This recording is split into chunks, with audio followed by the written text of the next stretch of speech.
Hi, and welcome to another episode of Dawn of Discernment.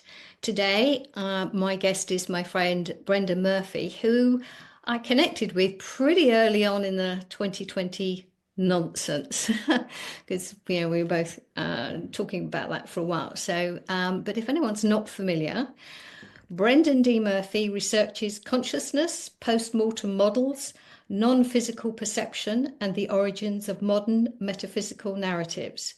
As the creator of the consciousness transition model, his work synthesizes contemporary data with classical esoteric frameworks, most notably in Reverse Engineering the Afterlife, Book 2 of the Grand Illusion series, a cutting-edge study of the afterlife system and rules of non-physical perception, which is coming soon. And that's Very really going to be soon. the very soon. It's going to be the focus of our conversation today. So thank you very much for joining me today to talk about all of this. And I have had some, I have read some extracts that have been sent to me, and you're in for a treat. So whether people have read the Grand Illusion Part One or Book One, I should say, which is amazing. And I'm going to have to be honest and say I haven't quite finished yet. I'm a bit of a butterfly with books. I kind of dip in and out of them. I know how that goes. Um, yes, yes, and it's not quite kid in a sweet shop, but more, wow, this is exciting, and I like to dive into like the original, and in fact, it's thanks to you that I've dived into some of the original works of the people that again you referred to as well, just because it's fascinating to see what they came up with. But Mm. anyway, so this is kind of going off on a tangent. But in your in those extracts, there are a couple of quote or three quotes that I think are going to be kind of forefront of what we're going to be, or the background of what we're going to be talking about. So one of them is consciousness is the fundamental ground of reality. Reality is consciousness interpreting information and generating meaning. And the third one, which is probably nearer to what we're going to be talking about more, is death is just consciousness exiting the physical etheric tuning system. As I was saying just before we started, I came across the Seth material back in 2002. I know it's channeled material, and we can talk about that maybe if you want to. But one of the things that really was so powerful for me was in learning about that. It was the concept that you and it came in the phrase that you're as dead now as you're ever going to be, and there was something in that that just spoke volumes to me, and it was just like yes. um so getting some information about NDEs, near-death experiences, and those sorts of things has been fascinating, and I've dived into some books about that, which are the sorts of things we're going to be talking about. So, as you said, the Grand Illusion series. So we're talking about book two in this series. Have you kind of envisioned how many you think will actually be in the series? Because you alluded to book three at the end of book two, so you've obviously got more kind of sitting there in the pipeline, or ideas. Yeah. Yeah, I've had to cull a massive amount of material out of book two, so book three is already underway. Oh, excellent, Yeah, excellent. there's definitely a continuation. I was actually thinking, I've been thinking for a while that this will be a trilogy. Like there's going to be like the three-part trilogy, and maybe after that you know, do something a little bit in a slightly different vein, different direction. But yeah, there's definitely going to be like the Grand Illusion trilogy where we continue the threads that I've been pulling on.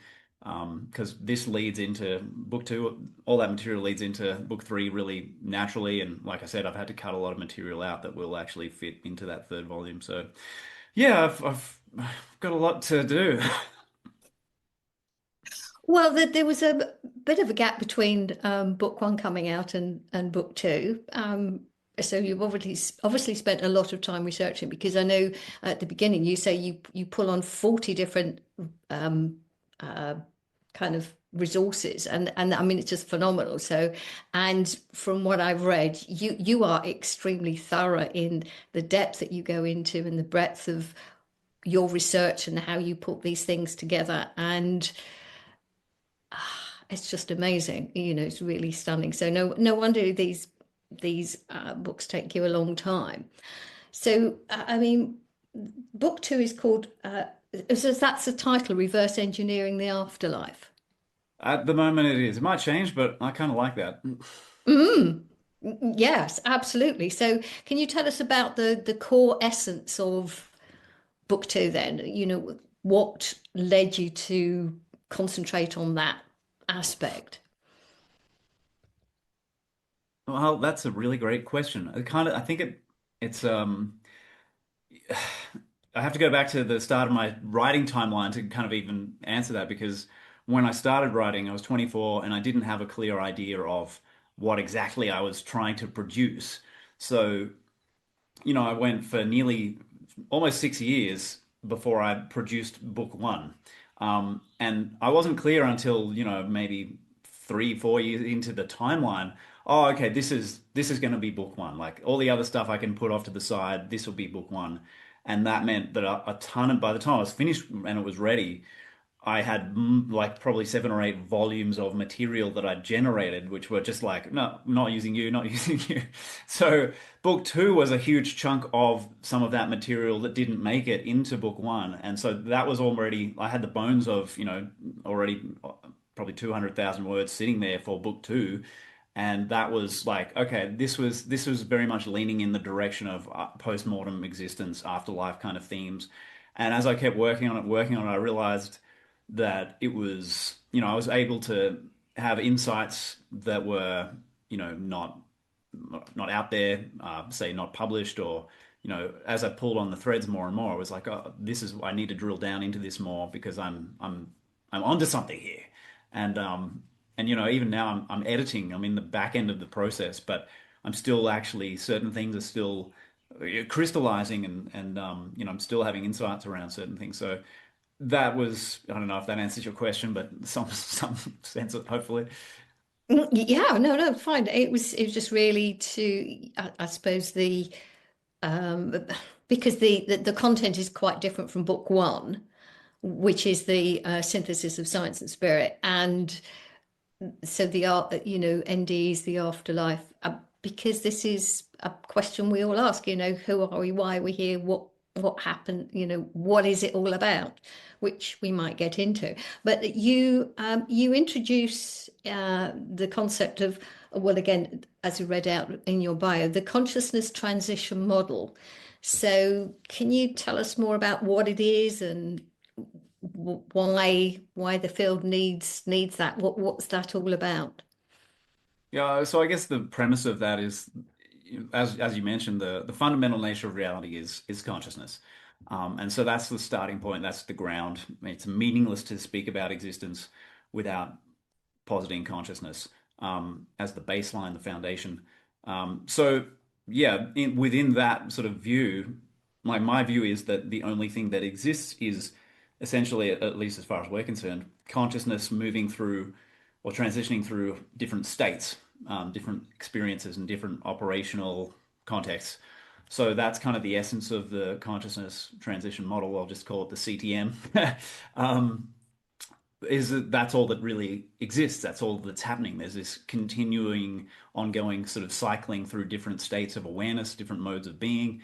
And I don't see that there's actually an endpoint to that either. So for me, it's just very fluid. Yes, I mean that's where the our language gets in the way because people want kind of beginnings, endings, and or want to know beginnings and endings, and wrapping our heads around the, if you like, the now, being Yeah. now, which can be difficult when if we want to get into reincarnation, what that is, which me way, which I'm sure we will. So consciousness is always transitioning. That's your basic premise. I So guess that's that's it. Yeah. yeah, And yeah. so that obviously then, that naturally leads us into a discussion of the afterlife and different operational contexts for consciousness post-mortem and what shifts do we go through? How do we change? How does our awareness alter moving through, different, because I have an architecture and, I guess it's in some respects, people are kind of already aware of some of those ideas, but I've kind of taken a bit further so that I'm just trying to flesh out, what are the rules behind the transitions? What does it look like on the other side? What are the constraints that govern the experience of the shift from one state of consciousness into the next?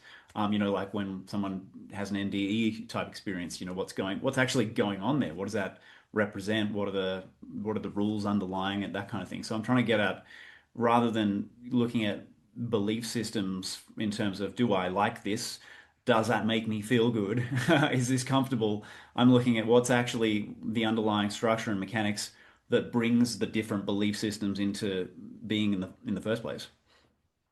Yeah, there are some people that would probably say, well, how can you know? Because, you're not dead. So what happens?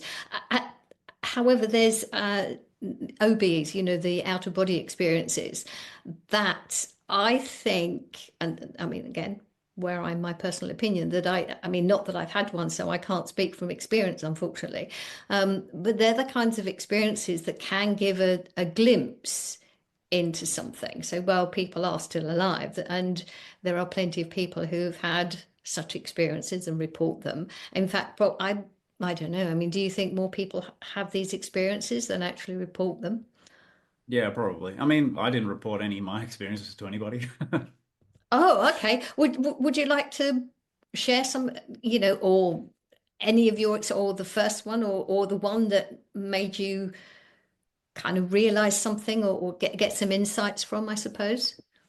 I mean, yeah, OBEs, as far as the OBEs go, it's never really been my main focus, but you know, because my journey started with the holographic universe, as you know, and then that actually triggered what some people would call a mystical experience or a peak state, which is basically an experience of infinite consciousness, and so that became my kind of like operational context, and it was never really my priority to go having out of body experiences or that kind of thing. But I had one very very brief one spontaneously one time in Melbourne at a friend's place, just staying there temporarily, and it was kind of like I just separated, and it was like I bounced off each wall in the room and then straight back into my body, and it was just very quick and kind of like almost like, oh, I was just curious, just wanted to try that out, and now I'm done. But and so that was the only sort of proper OBE I could speak to. And then, in chapter two, as we were just talking about before, I mentioned an experience which was not what I would call or class as an OBE, but more of a spontaneous kind of parallel reality sort of experience, like an alternate version of my Earth life. So, if you want to circle back to that, we can, or we can pull on that thread now. It's up to you.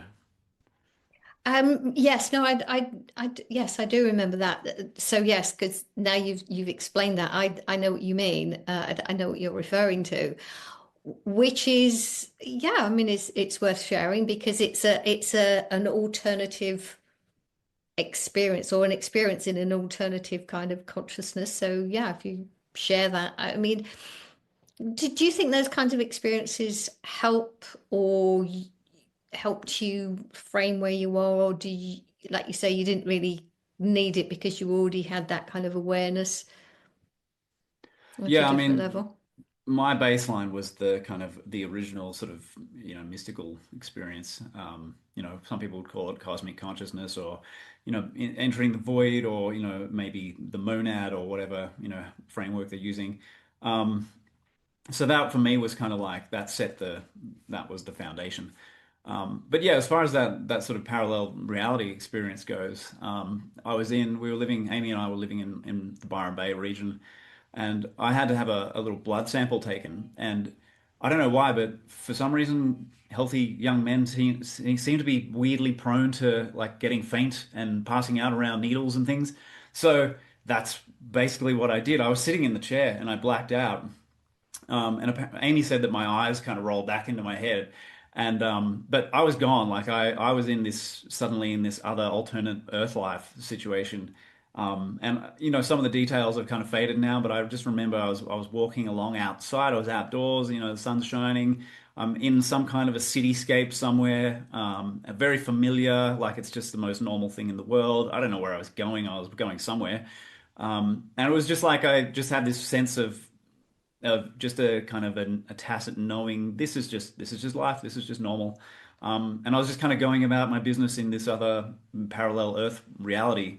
And so that was interesting. That kind of bothered me a bit because it was like, well, this version of my life did not exist while I was out. It was gone. And so that lack of continuity kind of bugged me for a while, and that kind of that sat in the back of my mind as a something to try to figure out, like, what does that actually mean? What actually happened, as opposed to just saying, well, like accepting the assumption, oh, it was a literal parallel Earth. Maybe it's not. Maybe it's something a little more like subtle or nuanced. Like Robert Monroe experienced, as he was the kind of like the OG of the OBE.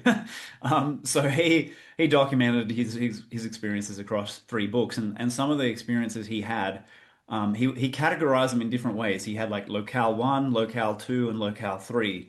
And locale 3 for him, he basically sort of defined it as like a parallel Earth, an alternate Earth reality.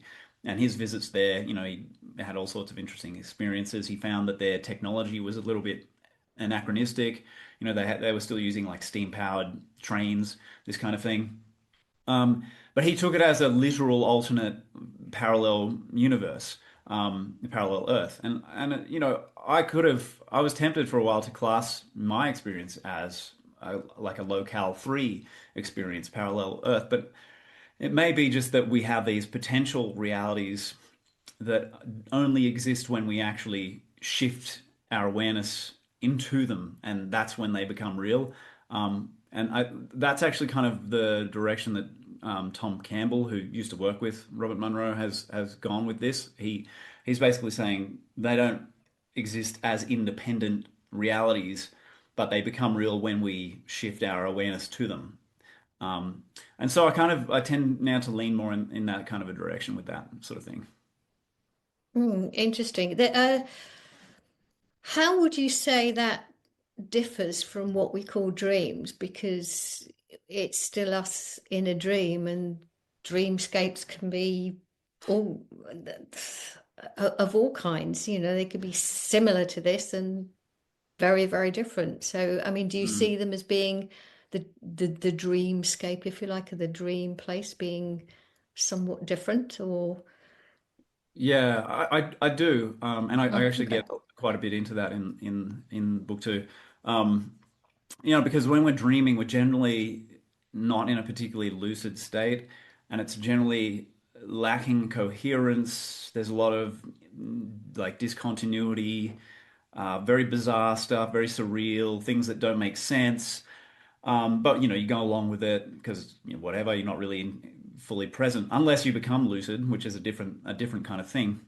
So a dream to me is like qualitatively and experientially very, very different to, the locale 3 parallel universe kind of reality. Like that for me, when I say I was, having the ostensible experience of this alternate Earth life, that was absolutely crystal clear, completely lucid, and just like as real as this, what we're doing now is absolutely real.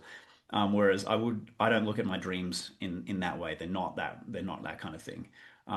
So to me, the dream thing is it's like we have the body-based kind of conscious mind awareness, and then when we go to sleep, we shift a little bit. It's an altered state, but we're still essentially in like a bubble, our own little bubble, personal, customized dream world, very subjective kind of fluid reality, which can be shifted into a lucid dream. And then, people talk about the lucid dream being like a gateway to having OBEs and that kind of thing.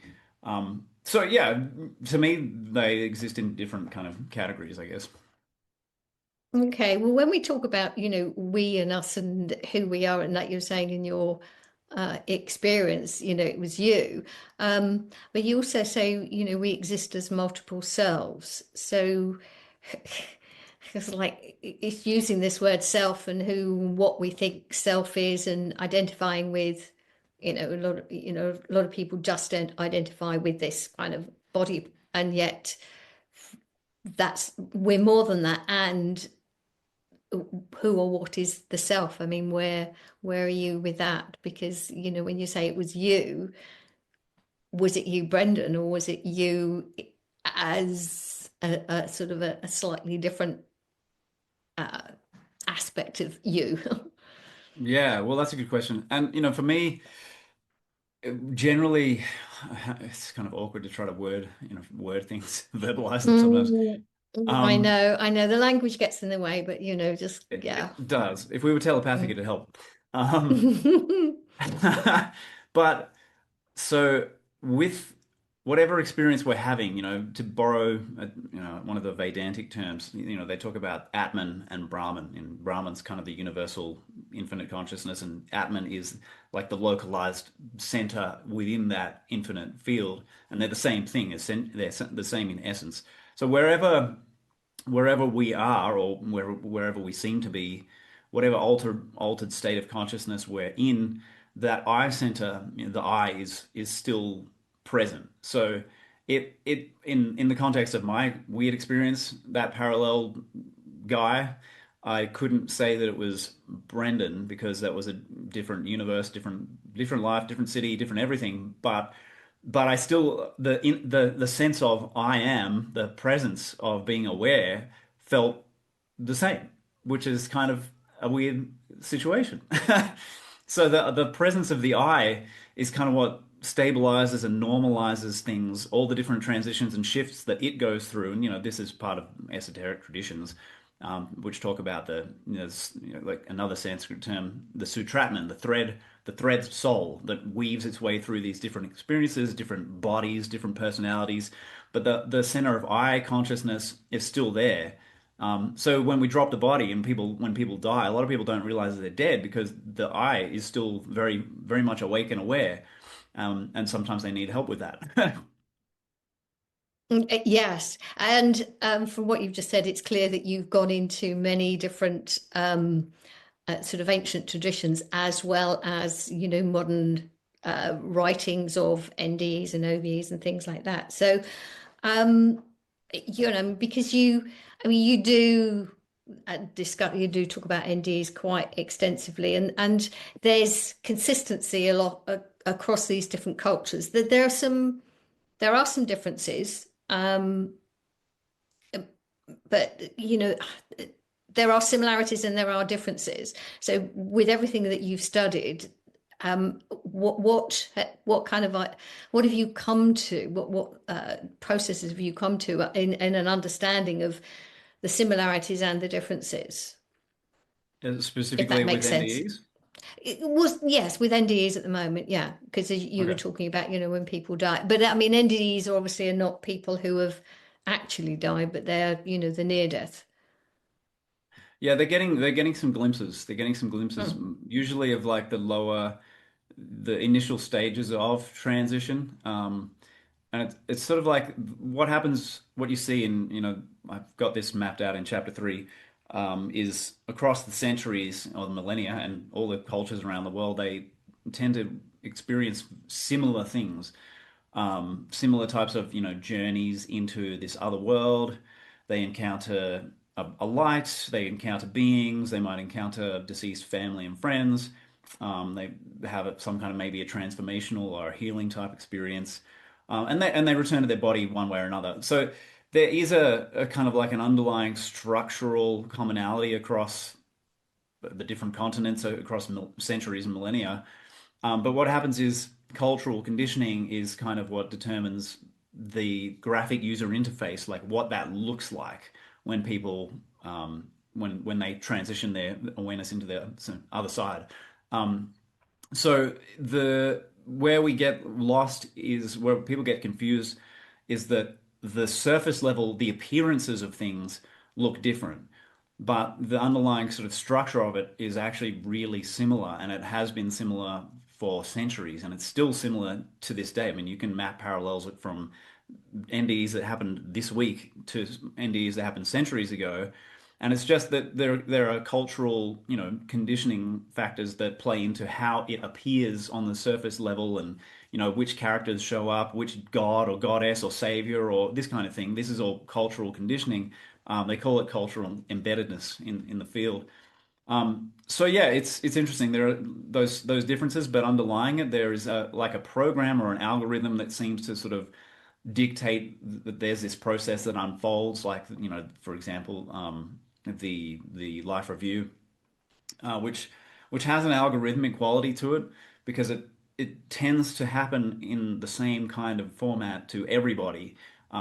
Particularly in the modern era, you see people will describe their life review as happening from their most recent moment, like right up to their death, and then it's like their life flashes before them in rewind, and right back to the point of conception or birth. And it doesn't involve any kind of conscious will or choice on the part of the person having the experience, which is really interesting. So there's this algorithmic kind of quality through NDEs and through the life review aspect of it, where you can see there's some kind of like systemic pattern or system rules that are dictating the kind of experience that people have, which is in itself quite interesting, because it shows that we have to be participating in something, a shared collective kind of something, a field that is shared in order for that to be the case. Yeah, because skeptics will say, oh, people are just hallucinating. Um, and the commonality is what I find stunning, because it shows there's definitely a there, as they say. You can't deny when, as you say, there's a huge volume of evidence of the similarities. Yeah. And yeah, you can talk about the differences, and they're cultural, which doesn't surprise me really, because that's part of the, I mean, you could say kind of belief systems that we experience. What we experience is, based on belief systems and ideas and thoughts and choice, and again, choices of what we're here for, or whatever that means, or Yeah. whatever this experience is for. But it is the commonality that I And think does refute the idea that it's a hallucination. Yeah, sorry, carry on. no, I didn't mean to No, no, interrupt you. go. I'm glad you touch on the skeptics, because first of all, and Raymond Moody has been onto these guys for decades. Literally, he's the original gangster who popularized the whole NDE concept. And the skeptics shouldn't actually be called skeptics. They shouldn't refer to themselves as skeptics, because if you look at the way they operate, they actually don't fit the definition of skeptics. They don't even know what the word means. They completely misuse it. And so they have this weird tendency to not want to address the evidence honestly, and to really actually work with what the data indicates. They prefer to twist it to suit their own preconceived notions about what is possible, which to them is nothing, because consciousness is just an epiphenomenon that's in the brain, and that's the end of the story for them. So to maintain that narrative, they have to lie to themselves, and unfortunately, they are also lying to the public when they publish their studies and whatnot, because they refuse to be honest about what the data actually shows. And they've been caught multiple times lying by omission. I think lying by omission is their favorite way to go, because in order to notice that they're lying about something by leaving a crucial detail out, you have to know what the material is first to be able to see that, right? So it's like a blind spot that nobody notices, and they get away with it until someone else comes along who knows the material and goes, "Hey, conveniently left that out, did we?" And there's some really classic and egregious examples of that. And right up to right now, some of the skeptics still operating now, who, I think Worley is, I don't know if I'm pronouncing that right, but I've got an example that I found through Anthony Peake, where he's talking about a case study, which is quite an old one, to do with survival of consciousness outside the body. And it's actually the case, if you look at it, it's a very powerful case in support of survival of consciousness. But he omits the most important detail about the whole case, and just completely leaves it out of his report, to try to push the idea that, oh, there's nothing to see here, folks. Go, go back to sleep. It's all fine. And so that's what they do. And I've noticed this because I've been doing this for 23 years. I've seen many instances of that kind of thing. And there's actually someone did a really cool study on the difference between skeptics and people who are just, more interested and curious, and the two groups and how they operate. And they found that when skeptics made a mistake in their analysis or commentary, 100% of the time they made a mistake, it supported their confirmation bias. It supported their belief system. Whereas the other group, some of their mistakes did not support their belief system. So the level of bias that the so-called skeptics have is off the charts. They are not skeptics at all. They are not skeptical of anything they believe about reality, any of their ontology. They're not skeptical towards any of it. They take it all for granted and they try to protect it with a weirdly religious zeal, which is funny because, they're supposed to be the antidote to the religious mentality, but they actually have the exact same mentality, just pointed in a different direction, in a different ideological direction. So it's kind of hilarious. Yeah, and I would imagine their writings are peppered with a whole range of logical fallacies as well. Oh, yeah. Yeah. So yes, I mean, yeah, I suppose skeptics is the wrong word, really. That um, I, how they can dismiss.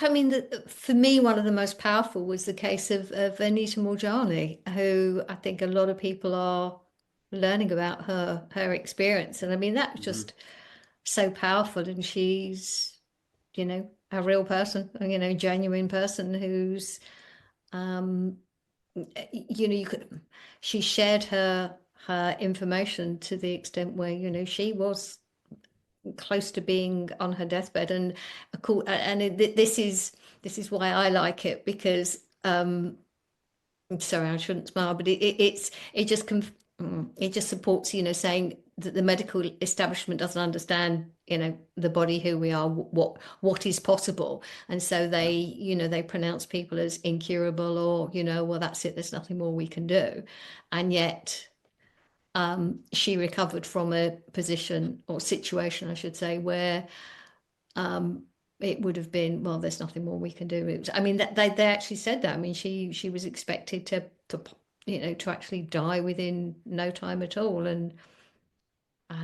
she shared that information, and I think uh, I mean, that's a recent example, and that's very powerful. And Mm.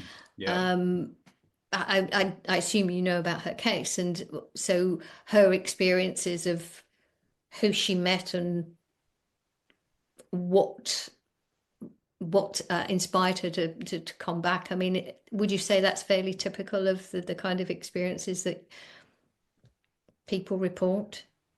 I think I've got actually a chunk of her case study in my book because I'm talking about aspects of it. Okay. I just want to mention quickly that when I'm doing this work and I have these case studies and stories, I'm not just repeating them. I'm actually excavating them and analyzing them for what's going on structurally and what it means and represents and all that stuff. Um, so I do talk about hers in brief, and I'm not sure if I know all of the experience she had, but it was very powerful, and she did have that spontaneous remission that you're talking about, and there were aspects of what she experienced that are absolutely very common to a lot of other NDEs, um, and she actually in my framework, I have this thing that I refer to as the causal corridor, which is basically it's kind of like when you start to expand your awareness beyond your current personality. And so esoterically, the causal body is where at that level you become aware of past lives, alternate versions of you, so to speak, past, future lives, all that kind of stuff. So what happens when certain people's experiences, some people don't have this. A lot of NDEs just kind of happen in like low to mid-level astral kind of environments, but some of them start to expand into more of the causal corridor, so to speak. And hers did a bit because she started to have those interconnections with other people and she started to have spontaneous memories of, oh, he's from, my brother is this character from my other life, and that kind of awareness from the trans lifetime awareness is where you're starting to kind of go into the causal corridor. So yeah, she's had some similar experiences to other people as well. There are definitely parallels for sure. Mm.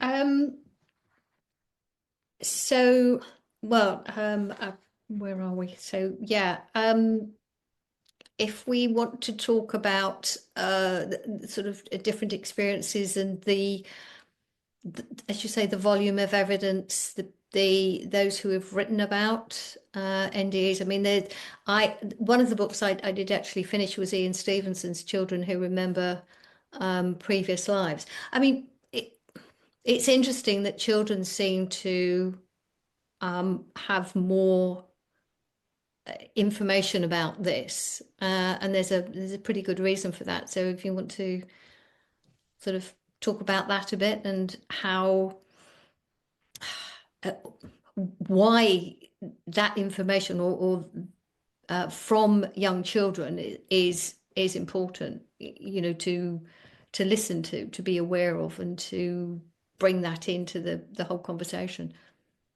Yeah, I mean Stevenson, I mean he did such massive work. Excuse me, such massive work around that with these children. He ended up finding that the past life memories would be more available up until the age of about 5, and then they would start to kind of, their minds would become focused on other things. And but his work showed that whether or not you like the reincarnation idea, these kids are getting information that doesn't belong to their personality here and now in this life, and they have these weird connections to like someone over in the next village who they have no connection to their current life family, but this child has this vivid memory of being this other member of this other family, and they go and Stevenson would do these detailed investigations. He was a detective, and he would interview everybody concerned, and the details and the conviction, like the emotional investment of the kid in this other family, their sense of connection to them was really profound and not normal at all. Like there was no normal kind of 3D explanation for what these kids were experiencing and finding. And so his research was really powerful because you can't like reductionism doesn't have an explanation for what his research found. It doesn't fit a physicalist paradigm at all. So what do we do with that? I mean, I know some people don't like the reincarnation idea. They try to explain it in different ways, like it's a picking up somebody else's memories from the field and this kind of thing. Um, which is possible in principle, but I find those explanations a bit kind of bland and not compelling for the most part, because it's like they're trying to avoid the obvious what seems to be the obvious thing, which is consciousness separating from the body in one life, returning to the non-physical paradigm for some amount of time, and then reinserting itself into a slightly different context, but in these cases very similar context because they're in the nearby neighboring village or town, with a family that could walk there to visit the new family kind of thing. So it's one of those things you can't say black and white that he's proved reincarnation, but he's definitely strengthened the evidence at the very least. I mean, what's your take on that? Because I know you sounded like you had some things to say there as you were asking the question. Well, it's I don't know. Maybe the word, maybe the issue is with the word reincarnation. And again, if you want to go, well, in terms of time, that it's like there isn't a linear time. So how we interpret that. But it certainly shows that, like with your consciousness transition model, that the consciousness is maybe more, well, is not tied to, sort of this body, as it were. And as you say, is within children, they still are connected to other things. But it's so you said you're not happy with the idea that it's picking up other lives in the field, but there's something for them that Yeah, I they mean, connect to personally. I mean, this is I'm exploring, because at the moment mm, I don't have fixed ideas, but again, within it's a question of who is or the self that is experiencing these different lives. And certainly with what I've read of Ian Stevenson's work, I mean, some of these children are just know so much about this other life and mm, the people, and that it's, as you say, it can't be, oh well, they heard about it from somewhere. I mean, it can't be explained by anything yeah. within kind of, normal It, kind of reductionist ideas. it can't be. But in my framework, there's there is definitely continuity of the personality, um, within certain aspects of the architecture. So, what I think with these kids, most of these cases of like vivid recall of that other life, tended to be that they died young or they died traumatically, died violently. A lot of the time, because he would trace the scars back to the previous personality's like wound. He got shot here, this kind of thing. So to me, like to try to, these other explanations seem very, very kind of arbitrary. But if you look at it as, this, if you accept the premise that consciousness can survive and actually intrinsically exists without, biology, it makes a lot of sense. But if you have these different layers of the architecture where, okay, so what happens with these, and this is what I was trying to get at before, what happens with these people who vividly remember the past lives is they often don't go deep enough into the post-mortem sort of architecture to kind of reintegrate and heal. They don't go far enough with the healing process. They tend to remain quite earthbound. So so what you have is a personality structure that actually retains its state to quite a high degree of fidelity. So it's essentially the same person hanging out non-physically, like, and there's, this is all documented through different studies, the way that, somebody can remember, well, I died and then I hung out over here in this palm tree for, 50 years. And, that kind of thing. So there's what we have is ostensibly the continuity of the personality, and then it waits for another opportunity to reinsert itself into, the video game, so to speak, in a slightly different game state. And you get this massive amount of recall in some people of where the data is still fresh in their minds because essentially the personality structure is the same. It hasn't been they haven't gone deep into the architecture, back into the causal corridor. They haven't reintegrated in the oversoul entity, the causal entity, and they've stayed in that low level kind of astral simulacrum of Earth life, waiting to just dive back in. So they have the same astral body, they have the same mental body reinserted back into the next physical body. So essentially, the personality structure is the same. This isn't a personality that's been configured from higher levels of the architecture, like the causal oversoul, where the different. That's a very vast level of consciousness where it's intentionally architecting a new personality structure and then inserting that into the Earth life operating system. These people who remember their past lives tend to be people who've had that astral continuity and just jump back into the video game as quickly as they could. Right, so that definitely makes sense because of their violent, as you say, violent death. A lot of them were, murdered or also. Okay, I Which mean is why you that's get the scars and things carrying over. yes, I mean that certainly makes sense. And one of the things again you talk about, I mean, might be a slight tangent, but I mean there's so many parts to this, but hopefully we'll cover as many.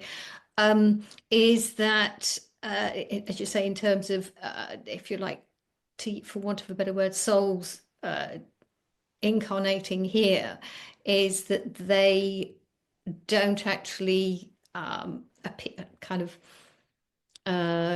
integrate into the fetus until the sort of second or third sort of trimester. So they're not totally here yet, which kind of might explain why the early years children are so much more open to or not as connected to this realm. Mm. And of course, that's why they'd be more open to picking up things because they're not quite, should we say, grounded into this Yeah, experience. yeah, yeah.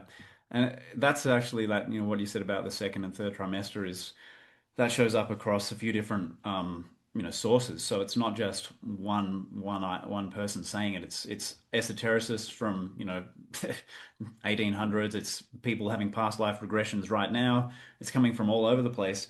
Apparently the incoming personality structure doesn't feel the need to connect with the fetus until kind of late in the process. And there's a like a melding process and an integration process that happens. And there are different reports of the process of bonding with the baby's body and working with the nervous system and all that kind of stuff that happens. But yeah, it seems like they can leave it to the last, like virtually the last second. And then what is reported is a lot of these people are saying, well, I can kind of come and go as I please. Like I can come out of the body, come back in, come out. And, they can continue. Some of these people have vivid memories of doing that through the first few years of their childhood. So they're kind of consciously living in two different, very different paradigms. So not quite out of body, but not, uh, yeah, I suppose a kind of out of body experience in a way. That seems to be what they're describing, essentially. Yeah. Yeah. Mm. And you were talking about operating systems. So I know you use a lot of analogies, sort of computer-like analogies, even though you're not, well, or maybe not. I'm not going to put words in your mouth. Um, I get the impression you're not calling this a video game. I mean, like you said, video game. It's not. These are analogies, or if Yeah. you want to explain how you use those those terms and Yeah, sure. I what mean, they. yeah, like it's not, I'm not being literal when I say video game. Hmm. And like the point of like I refer to it as different things depending on the context to try to just illustrate, well, this is how it works. This is what's happening. Like so the video game analogy is actually really, really on point for a lot of things, particularly talking about, the reincarnation stuff. And the simulation idea. A lot of people have gone down the road of thinking that we're literally in some kind of technological construct, but that's not really it's not really tenable literally. But as an analogy or a metaphor, it's actually really useful at certain times to explain the dynamics of what we're participating in. That's why I call it an operating system, and I use computing terminology because so much of what happens in computing, and I'm not a computer guy, but I've been pulling on this thread a little bit. So much of it maps so well to our lived experience in the Earth life system. So, I mean, using those analogies is a really useful way to kind of get just to get the point across. Ultimately, I come back to consciousness is the fundamental, if you like, abstract ontological ground. It's formless. We're not literally in a computer, but computing analogies are useful in understanding how the process plays itself out, sure. Have you any ideas why the simulation theory has become so popular? Um, Yeah, I mean, I think it's part of the process of people um, letting go of or moving on from old ideas about what it is that we're doing here. Like we've largely moved on from the classical religious models. Most people today aren't convinced by that kind of thinking. I know that there's also a Jesus resurgence happening, which we could potentially talk about later, but. Um, so we're looking for better explanations. We're looking for what is going on here. That doesn't make sense. So I think people are just kind of groping. Essentially, we're all groping in the dark for a better answer that seems to make sense and seems to fit the facts. But I just keep coming back to reminding people that literalism invariably leads you into a cul-de-sac. It's never the answer. I don't care if it's religious, born again Christianity or or simulation theory literalism. As soon as you get into the literal side of it, you've lost the plot, and then you end up in this kind of holding pattern, wasting your time and kind of chasing red herrings and stuff. So it's useful to use the analogies to get a better understanding on a conceptual level, as long as we don't fall into the trap of the literal and literalism in the soul trap discussion or whatever it might be. Well, Um, we'll come to that yeah. because I mean that's such an important one. And again, with analogies, and I know you use the analogy of the Matrix, and a lot of people have been kind of seeing something to do with it. Only I think maybe some people have taken that too far, and are then translating it. Oh, well, we're just, this will probably lead us into the soul trap type of ideas, but we are being manipulated by others. We're just and again the whole loosh idea, so all of that, but uh, so many I mean, parts to all of that. But I mean, if you want, do you? I mean, we know that the entertainment industry is, guides us kind of. Yeah, it's a propaganda machine. They're sort of trying to guide us in certain directions. So my view is that it's kind of directing us in a view to make us feel more like victims. And yet, mm, as always, there's a kernel of truth in there somewhere, in the interpretation of, who and what we are, and, the sort of freedom part of it. But anyway, so yeah, I'll yeah, I'll leave yeah. that for you. Yeah, yeah. I mean, I was going to say you talk about the Matrix and how people have kind of got on board with that and taken it a bit too far. I agree. Um, but it's what we're always doing through time, through probably I don't know how far back we really go, but and I don't know how far back this phenomenon goes, but we're engaged in the process of mythopoesis. We're creating myths about where we've come from, what's going on, where we're going, what it all means. And so, and what happens, it's really interesting because we can feed ideas into the collective and then they can get picked up by somebody. For example, I might have a vision about like a matrix kind of scenario, and then the Wachowskis might pick up on that through the collective field and then turn it into a movie. And then that idea gets fed out into the discourse, into the masses. People see that and they go, ah, and they like latch on to certain aspects of it because it seems to make sense of something. And then this is how we start to build these collective myths, and oh, we're literally being harvested, we're literally batteries. But no, metaphorically and analogically, it's really powerful and very effective because you can see what the Matrix is showing you is actually, on one level, how the mind imprisons itself, how people create mental prisons for themselves, and then also how we are manipulated on another level. Like there's essentially a control system, but again, don't take it literally. So the mythopoesis process is something that we're just always engaged in, and people are constantly creating new myths to explain to themselves what's going on. Because as soon as you leave behind like the Abrahamic religions, well, what else have you got? If you don't accept one of the religious explanations, those myths, then part of you goes looking for something else. We like to have answers. And so we're always drawn to the next thing that seems to make sense. So like as people break away from one form of hypnosis, they become susceptible to a next form of hypnosis, the new thing. And so that's kind of what's happening as well with a lot of different things at the moment. People go off in different tangents, different ideologies and beliefs, but we're always engaging in this process of manufacturing the next myth. And what's really interesting, which is one of the core themes of my work, is the way that people can experience this in altered states of consciousness, out of body experiences in particular, remote viewing in particular. Not so much NDEs because that's a kind of different class of experience that tends to filter out a lot of the nonsense. But yeah, so I'll let you jump in there. Yeah, no, I mean that's excellent because um, people do influence their experiences through whatever the stories are, and uh, that is to a certain extent used against us by the propaganda machine. So it's just the sun's going. It's lovely. The sun's going down, but it's sort of just shining there. Anyway, it is the story that people want answers, and I think that's also part of the indoctrination of the whole indoctrination system that's called school, where people you're expected to learn things and then provide answers, so we want answers, and yet to some extent, the more you look into, the more, well, for me, the more I look into this, it opens up more questions in many ways, which is exciting because there's more to explore.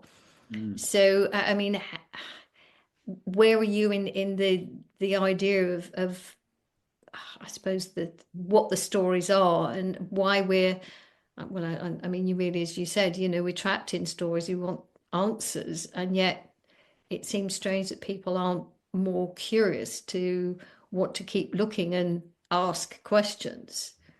Mm. Uh, Yeah, I mean, I'm sorry, go on. no, I was just going to say, do you find more people are asking, or do more people are open to this? Yeah, definitely.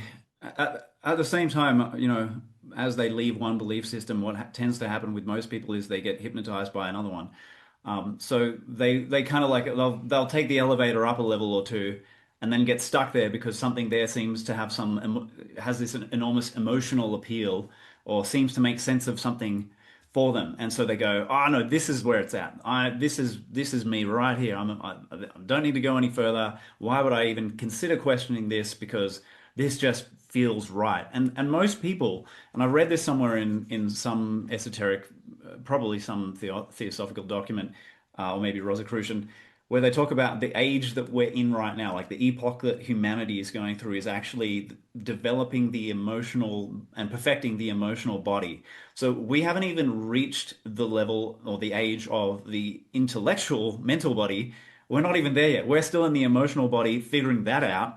And that, to me, is an interesting lens on why we are so susceptible to the nonsense, and why I mean, most people want a good story. Most people are storytellers, and that's why I'm, so isolated in what I do, is because I'm looking for structure and mechanics and architecture, like what the hell is actually driving this, rather than what makes me feel comfortable so that I can go back to sleep.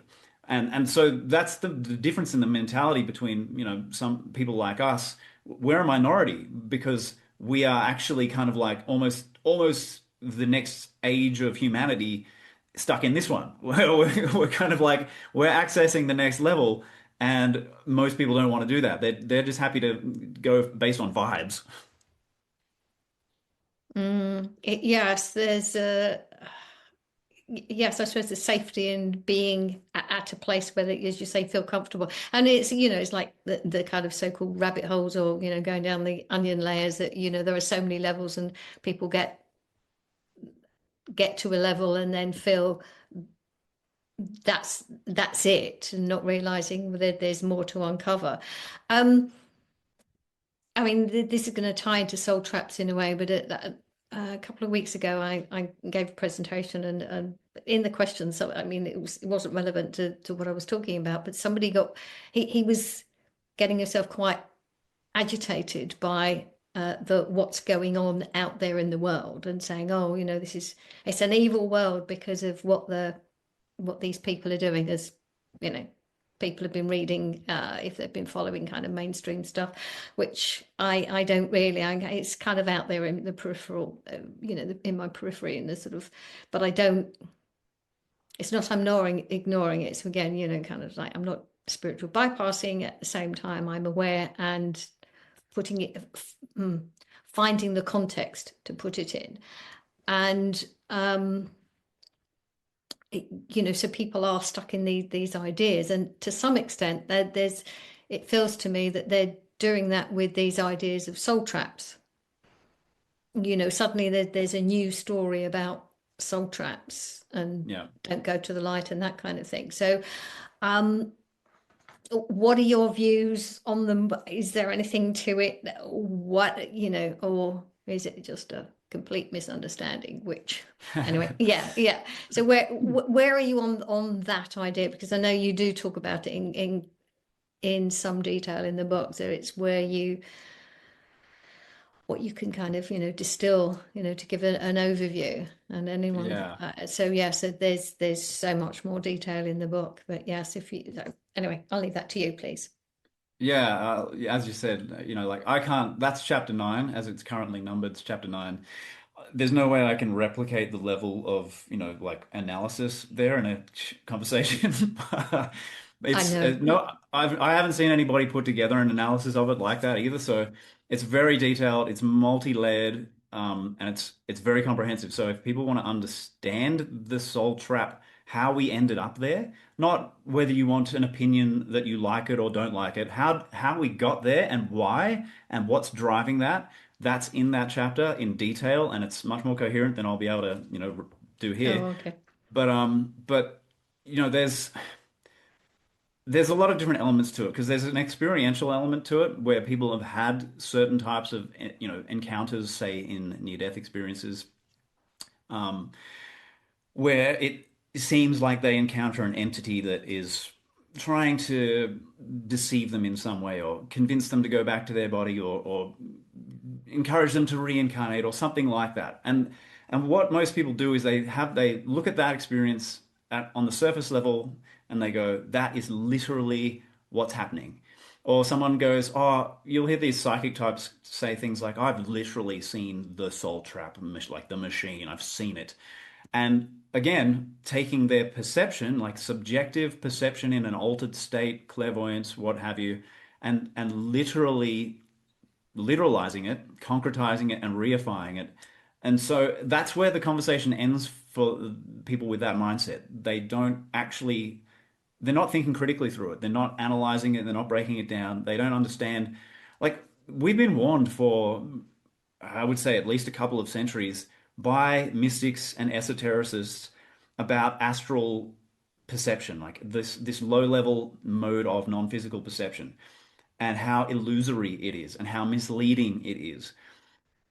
Blavatsky is just one example. She's been very clear about how misleading astral perception is and how delusory it can be. But none of these people seem to heed or be aware of any of those writings or the frameworks, any of that stuff. They don't have a concept of what's actually happening under the hood. So they take perception at face value and they go, that's literally what's happening. End of story, end of discussion. I've seen it. I've been there, whatever. I had an entity experience. Um, and there's actually what we're doing is we're operating in, to borrow, the esoteric terminology, we're operating in the monasic mind sort of framework. It's like low level consciousness, symbolic, dualistic, very heavily mediated by cultural conditioning, and a life experience and that kind of stuff. So when you go into those non-physical states and you encounter an entity in the early stages of your NDE. So in an NDE, like that is the low level kind of interface phenomena as you transition into the next paradigm. That's just the beginning of it. But people have when your brain is not the source, like the filter anymore, when you have just raw consciousness operating in a raw consciousness environment, it's much more abstract. And so we have this like abstraction faculty that has to kind of come online and stabilize, and it's never there. It's not generally functional in the NDEs in the early stages, that kind of thing. You can see some case studies which I talk about where it does start to come online and functional, become functional. But at the low levels in the monasic realm, like the manas principle is like basically the human soul or the mental kind of low mental level, and then that's where people are encountering these things and taking it at face value. But you have to look at the actual context, the whole context, and understand something about the esoterics behind what's going on and the symbolic nature of it. Because I talk about an example, a specific example, which came out of Isabella Green's book. She was talking about a guy she knows who had an NDE and experienced a being, some kind of entity, in the very early stages of it. And again, in the monasic field, low level abstraction faculty, not functional yet, people not understanding the dynamics playing out in their mind, because that's the only thing left. The mind is in its mental, manufactured mind environment. And so this guy has this exchange with the entity I documented in the book, and the entity is trying to convince him to kind of go back to his body or reincarnate or something. And the guy interprets it as, oh, well, this is an archon type being. It's administering the soul trap, and this is all just, and it's all instead of looking at what actually happened, he rejected the advice of the being and went on his way. He went on his merry way, and that was the end of that. So any kind of strong form of soul trap conjecture falls to pieces because the guy just simply refused to comply. He just see you later. So, oh, how bad is the soul trap? If you can just simply refuse the offer, obviously it's not a very effective soul trap. So that's at the surface level of things, right? We can address it at the surface level, and I address it at that level and take it apart there as well. But what is never considered by people advocating this stuff is the monastic translation or interpretation problem, where we have a perception of something and forget to try to actually interpret it instead of going, oh no, it's literally what's happening, literally what's happening. So that's the level most people are operating at. It's literalism, and it's just a different kind of literalism to create a different kind of a new religion to replace the old religions. And it's a continuation. I've got so many strands of like thought jumping off my branching out. But I'll try to just keep it to there's an aspect of it where again you have to consider, it's like, for example, the dweller on the threshold phenomenon, when people have their, like, maybe their first out of body experience or something like that, and they encounter this entity. It's a mistake to interpret that entity as an independently existing separate being that has nothing to do with you. The dweller on the threshold is a projection of your own mind seemingly outside of you. So it's essentially, it's a mirror, and it's just something that is an aspect of your psyche that has become externalized. And that's probably, I'm going to suggest we should consider, at least consider the possibility that when we encounter these other entities like a so-called archon or a demon or what have you, that these are actually unconsciously projected, like kind of split off, externalized aspects of our own psyches confronting us. And it actually makes perfect sense. You know, when the mind separates from the body, it's moving into a completely non-physical environment, and it's looking for anchorage points. It's looking for orientation. It's looking for stabilization. And so the ego is like, kind of like, what the hell's going on? Like, all my familiar reference points are gone. And what you would look for is, in many people will look for an external, like a source of help or stabilization, or someone, Jesus or the Buddha, or Aunt May, or whatever, whoever or whatever it might be. And we conjure an entity or a being, and the Tibetans were onto this a long, long time ago. That when you have the death process happening, you get the display of Rigpa, and you encounter the gods and the goddesses and the wrathful gods and all this. And they were very clear that we are projecting that. It's all projections of the mind. They don't take it literally. They have the sophistication to not literalize those entities and beings and say, "Oh, that's separate to me. That's nothing to do with me. That's just this horrible other thing, it being imposed on me." They actually were sophisticated enough to realize what was going on. It was the mind creating these projections, the display of Rigpa, and that's what we're still dealing with now. When we, as modern people, separate our consciousness from the body, we have our cultural conditioning and our ideas and belief systems to orient us in the non-physical environment. And so what people are doing, and collectively doing, is creating these virtual reality kind of holographic environments that seem completely real, like hyper real, and then participating in them as if they're real, and then, again, believing in them as if they're real. And so it all becomes reified and very concretized. It seems very convincing, but it's all the low level. I call it the astral fantasia. It's all low level monastic mind just kind of trying to make up a story, create meaning, to orient itself, to make sense of things, because it's non-physically existing now. It doesn't have its usual stabilization points for what's happening. So we unconsciously conjure these entities. It could be a demon, it could be the dweller on the threshold, it could be the so-called archon, but we need to look at the underlying mechanics of it rather than just simply taking things at face value. And I'll let you say something. Yeah, that's fascinating. And again, it makes me wonder if the idea of whoever we experience in that shift out of this, out of here is going to be what is appropriate for us. So in the same way that some people are met by Jesus and other people are met by Buddha, some people are met by members of their family? I mean, would they come under the same kind of idea? Because it's just the comforting part of it, or the need for some kind of comfort as in that transition, or is there something more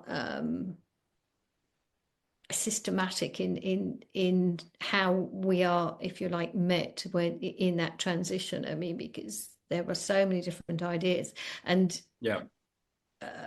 yeah, no, I'll leave you to that because I can like lead off into so many other questions, but I'll yeah, go with that one. Um, Yes. yeah, I don't dismiss, see, I don't dismiss the distinct possibility of that people are encountering, the consciousness of people that they've known or, ancestors or whatever. Because the whole premise of my work is the survival of consciousness. So, if I'm saying that we survive, then obviously we have to extend that possibility to people who've gone before us.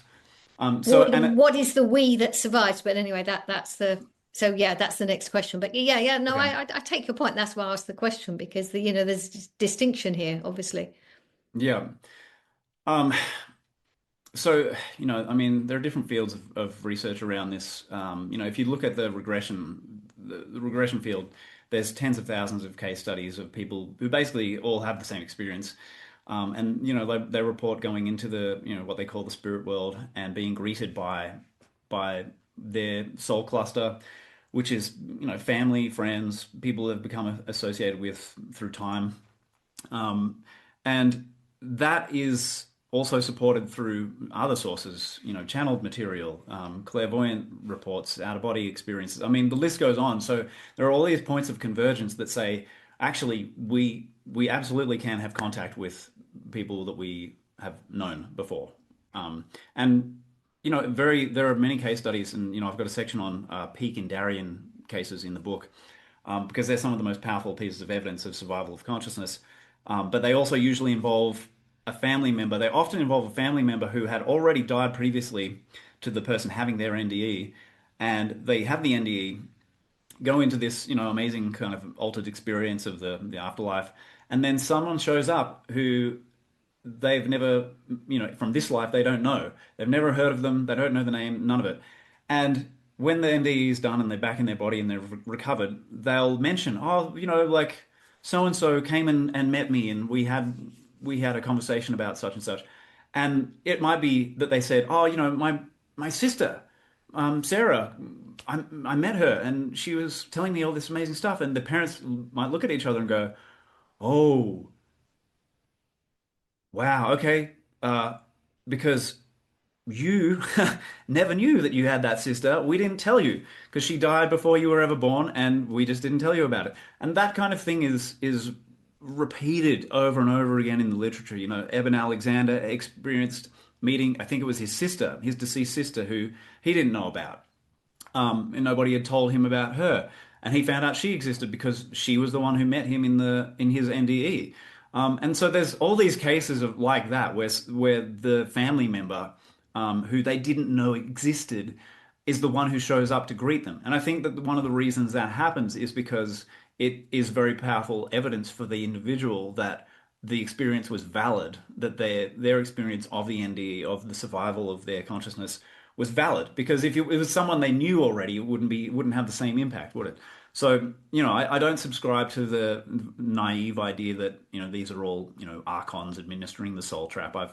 It's silly, and I've shown in detail why. But yes, it's definitely, we have to at least consider the possibility that the family and friends thing is real. So they'd appear in a way because we don't have a of like this body doesn't go with us, so they would appear in a way, but that it's not even that they appear physically. If I'm kind of reading what you again within the book as well, that it's not that there's a physical appearance, it's more Well, an understanding of who that person is. I mean, the question is whether you're Sorry. operating in an environment that is based around form or not, because we have, and there are Sanskrit terms for this, the rupic environment, which is form based, and the arupic or arupic environment, which is not form based. So, like the thing is, if we're operating in a field of consciousness where the only thing that exists is consciousness, then that mind can configure itself to create whatever appearance it feels like. I mean, it could show up as a raccoon, it could show up as a human being, it could show up as anything. It doesn't matter because it's just a mental projection. And that opens up a whole other bunch of tangents. Like, when we talk about being people who think that they've encountered Jesus, for example, in the NDE. I think Seth talks about this as well, and he's not the only one. People in the OBE realm, like Bruce Moen and Robert Monroe, have also talked about this, where there are these helper beings who know or see or sense that someone's having the NDE experience and need some kind of basic support or orientation, and they can sense the belief system of the person. So they go, oh, okay, well, this is a fundamentalist Christian. It's probably best if I show up looking like Jesus because that will be really comforting to them so that we can kind of help them, move on into the appropriate kind of place kind of thing. That's literally reported across multiple sources. So we also should factor that in as well, in our interpretations of these types of experiences. Yeah, and I mean that's the key word, isn't it? Interpretation and how people interpret their experiences, and in many cases they are limiting or restricting the interpretation, as you say, in the literalist way. I mean, you've mentioned Blavatsky and theosophy, and there are some people who are skeptical about them and say about her who she was and her background and different things that have happened. And you go, well, yes, but that's, what about the message? Forget the messenger. It's kind of focus on the message. So you've looked at, theosophy, theosophy in detail. Sorry, I was like getting my words muddled up. I mean, what is your view on those perspectives, and also Steiner's work? You've looked at that because I know you talk about them and you compare. There are subtle differences. Yeah, I mean, theosophy is essentially just kind of like um, divine wisdom. That's basically what the term kind of means, wisdom of the gods or that kind of thing. Mm. So that's all the tradition was trying to capture, was the wisdom of more ancient traditions, and syncretize and synthesize them, because Blavatsky herself was a master syncretist. She was kind of a neo-Gnostic, but not a classical sort of a Gnostic. But she was. It's interesting. She's one of the most, I think, misunderstood figures in this realm that we will ever hope to come across. There are people who are misunderstood, like Steiner and Carl Jung, and there are others, obviously. I mean, but she, for some reason, seems to have attracted the highest level of confusion and misunderstanding out of anybody who I've seen. So she was actually an intellectual giant. She was a giant among pygmies, and the people who are closest to her, like Judge, who was a co-founding member of the Theosophical Society, he said, literally, this is a verbatim quote, she is not of this earth. Like, she was so overwhelmingly just connected to something that this knowledge and information just poured out of her and poured out of her, and people would just look at her like, where is this even coming from? Like, how are you doing this? It doesn't make sense.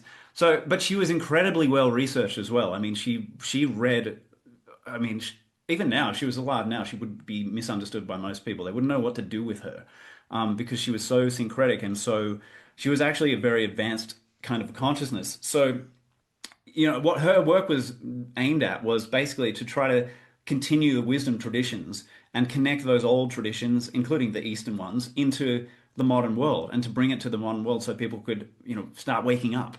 And that was essentially what she was doing. There's a lot of garbage talked about her and as a person, and people have made accusations like she worked for British intelligence, and unfortunately, yet to see any kind of meaningful evidence to support this kind of thing.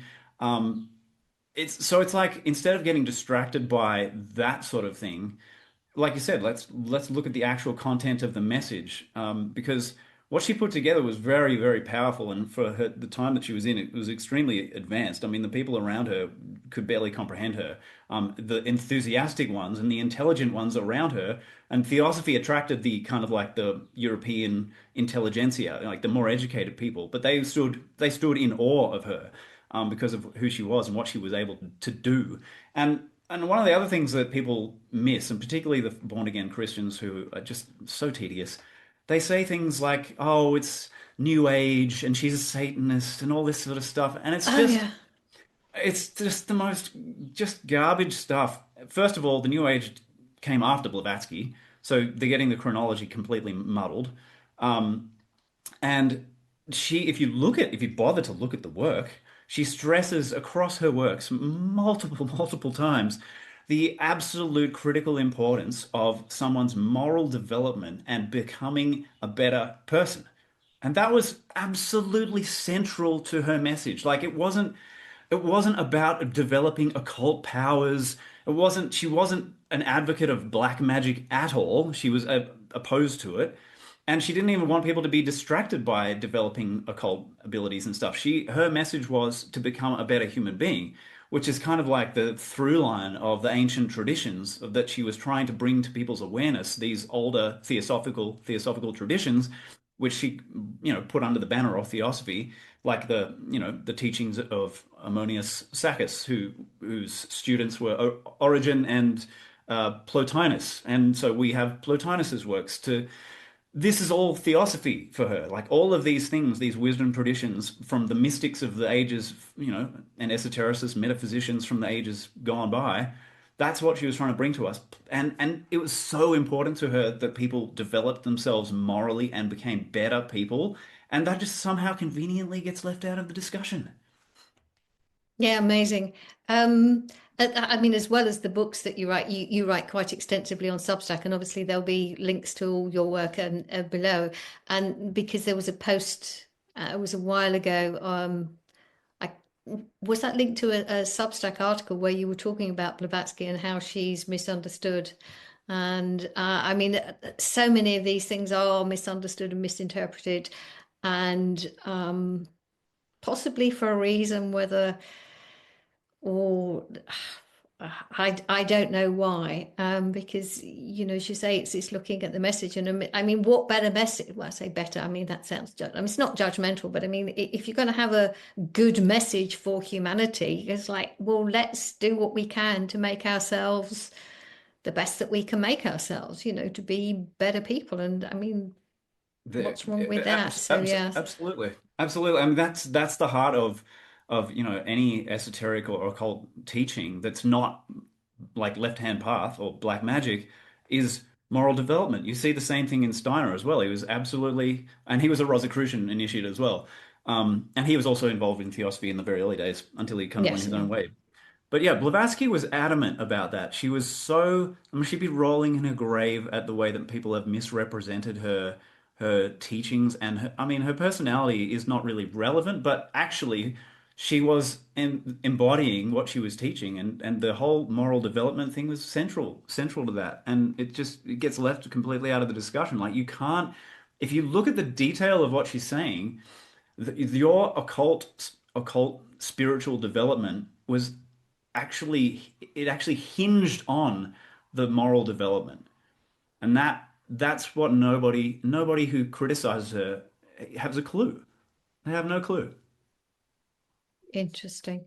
I mean, that kind of almost takes us into reincarnation because is there a purpose to it? Is that to make us better I mean, or, because there's so many people talk about karma, well, if you've had whatever it is in a previous life, you've got to, air quotes, make up for it in this one, and again, that's linear. I think a lot of the people of that age had a similar kind of they had a slightly linear view of things in some respects where it was like, okay, so there is a karma for them is cause and effect.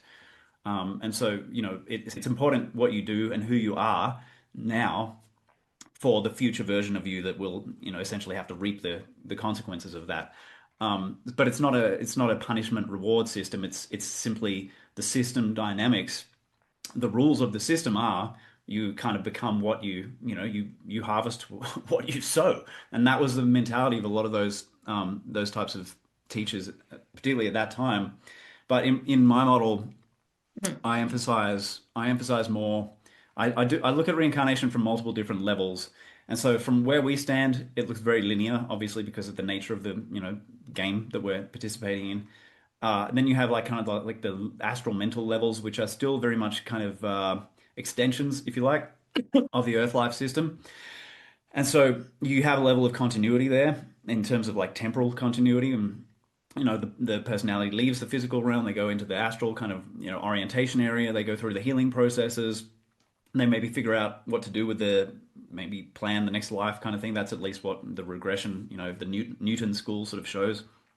Um, but I was quite interested in the causal level of it because that's where things get much less linear.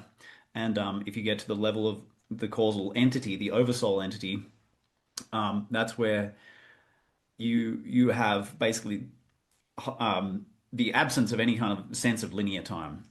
So from that level, it's all just you can just kind of pick and choose. Like, "Oh, I'll have a lifetime in 2000 BC. I'll have a lifetime here in 1968." And just like whatever, it's all the same from that level. Like you're kind of just planning out, okay, which kind of version of the game do I feel like having a go at here? Do I want this version or somewhere in between? Like the timeline is just kind of open to you. And so that's kind of like the architect level in my model where the planning happens and the creation of the next personality structure by the bundling together of different traits or like programs or subroutines to be bundled together into a new personality. That's sort of where that happens, if you like. So there can't be any cause and effect karma, because they aren't linear. It's not that, because of this, you've got to do that in somewhere else. So there's, um, and and yet, because of the acts that we're hearing about certain people, air quotes, actually doing, evil people doing evil things or something. A lot of people want a sort of justice. They want them to have some kind of, that there should be justice, and the idea that they go into the same kind of consciousness, if not they go into consciousness, but their experience beyond this life, if you like, is the same as everybody else's. Or is it, are there, because again, sorry, I'm diving into different things, but like the life review, I think that's really where I'm going with that. There's a life review, and that's reflected back about what happens in this life, if you like, and then choices are made, but it's not judgmental. And some people are kind of like, no, they should be judged because of what they're doing. And so I'm just curious what your view is on all of that, and in terms of the reincarnation and how that's connected in other lives and karma. Yeah, I mean, from that level we were talking about, the causal oversoul level, that kind of linearity and cause and effect thing kind of goes out the window. Um, but then, we have multiple traditions and people telling us something quite different from a different reference point within a different context. But yeah, the life review stuff shows that it's quite clear to me that if you look at the life review in detail, there's never imposed judgment, there's never condemnation. And again, going back to like the system rules or the algorithms that determine the experience, it's basically impersonal. And but what people experience is essentially in that stage, in the early stages, like largely their externalized mind. And so the life review shows them, hey, here's what this person experienced when you did that to them. And for a lot of people, that's very painful because they literally experience the pain that they caused somebody else. But that's not inflicted by any kind of external authority or whatever. It's just part of the system where their awareness field or their informational bandwidth has expanded, their personality has expanded its boundaries to be able to take in the other personality as well. And so now they have their experience, but they also have the other person's experience of how it impacted them. And in some cases, you get reports like from Denny and Brinkley, where not only the other person's experience, like he was an assassin, he was a professional assassin, and he would kill people for a living. In his first NDE life review, he experienced not only the death of that person or whatever suffering he caused them, but the flow-on effects of the way that their family was affected, the way the family suffered, the way the next, like the friends of the family were impacted. Like he got these ripple effects on multiple layers. So, and it's just an expansion of perceptual awareness, the perceptual field expanding to take in much more than it usually can. So we can see, like the cause and effect thing becomes very, very personal and intimate and visceral. Like people, it changes people because they go, oh, wow, look at the effect I had when I did that thing. When I smiled at that random store clerk as I was leaving, I didn't think anything of it, but it actually made their day, or it stopped them from committing suicide later on, or something like that. Like they get the full, all of it, not just the bad stuff, but they get the good stuff too. So it's not a punishment thing. It's a full life. It is what it says. It's a life review. Here's what happened. And on an effective level for you and for the other person, and the cause and effect ripple effect of that, and so there's no punishment. There's never an imposed punishment by another being. The system itself is kind of impersonal like that, and it's not. My this is a very long-winded way of getting to the point of saying Nice. No, go. Yeah, because that's important. The Daniel Buckley, that's just amazing. What happened, as you say, the yeah. ripple out into, the effect on the families of the people, or the people who would have been born had those people lived. It's just phenomenal. But yes, sorry, carry on. So the point you were going to. So yeah, a long-winded way of saying that the system we're operating in, that we're playing this game in, is actually it's not a moralistic system. Excuse me. It's not a moralistic system in the way that, a religious mind would think that it is. Like, well, you've committed X number of sins and you've done some good deeds, and here's the accounting of it all. It doesn't work like that. What people get back to them, fed back to them in the life review is just the fruits of what they've done. Like, this is the impact that you had. This is and the point of it really is to it's feedback for living, like doing better when you come back to the body to continue on your way, that you do better, that you're not the same. That's all it is. It's supposed to be, it's a transformative event. And there's like this need serving aspect that a number of researchers have noted about NDEs. People get what they need from it, but yeah, ultimately, the moral aspect of the system that we're in is not what a lot of people would assume. It's not this was good, this was bad, this was a sin, this was. It's actually just ultimately about the evolution of the individual. So there is a thrust, like there is a kind of like a cosmic, impersonal developmental thrust in a certain evolutionary direction to be a better soul, and to harvest as much knowledge and experience as we can, but in the process becoming better versions of ourselves. That's kind of the way that the system operates. It's designed to nudge us in that direction.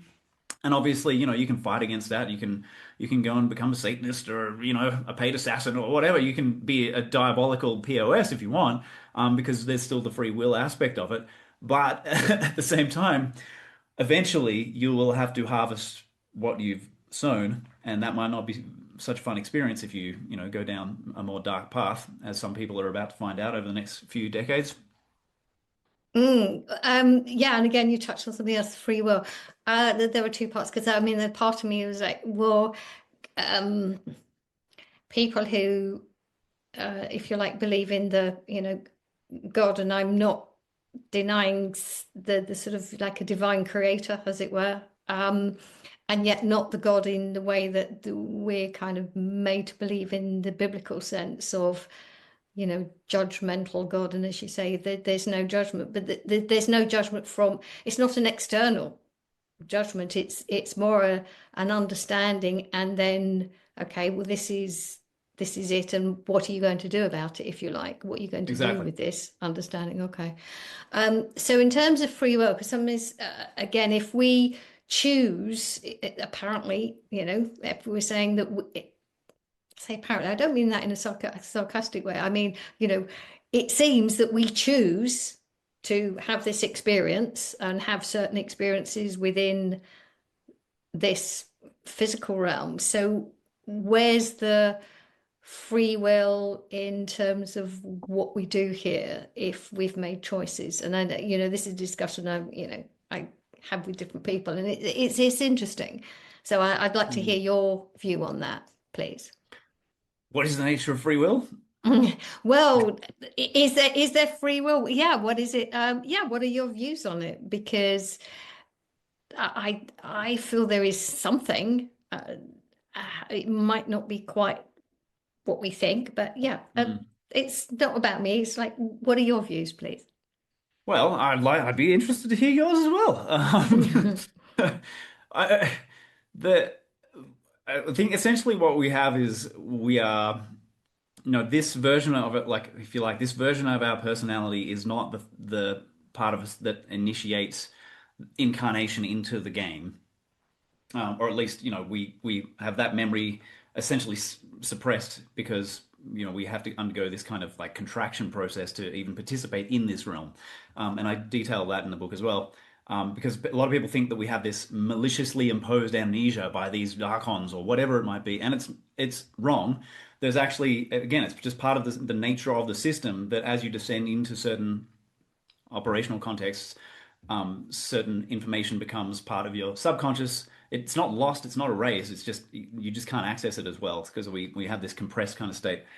So we come into this physical earth life under enormous restrictions and constraints like that we don't have under virtually any other kind of operational context. Like as soon as you drop the body, you have a much more, a huge like capacity for freedom and choice and do whatever you want. You can fly. You can go and visit your ancestors. I mean, like the possibilities become endless. But while you're in the body in the physical game, it's you have massive constraints placed on you. So free will is there, but it's not as free as we might be accustomed to. Like it's limited, so it's free will within certain limits, and that's just kind of what it is. And I think also if we accept that, and I've got so much information about this in the book, and this is part of the framework, but if we accept that there is, if you like, the higher being, the oversoul that kind of actually architects the life experience and is the kind of art, the theme body or the part of us that dictates like the evolutionary arc that it's going to experience and explore, then an individual human personality like Dawn is just one little aspect of the exploration of that larger developmental or explorational arc. And so Dawn, I mean, Dawn can write a book about, health and illness and what really makes us ill, or she could go and write a book about, rabbit breeding practices or something. Like you could, but your personality has been structured in such a way in advance, designed in such a way that you are not likely to go and write a book about rabbit breeding practices. You're going to probably do exactly what you've been doing. Like I'm not going to go and join the corporate world.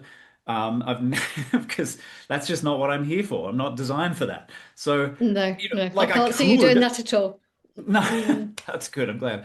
So it's like I could do a lot of different things, but my personality is built in such a way that it narrows the scope a lot. Like I've got, I'm going to go do this thing or this thing. I'm not going to do all these other things.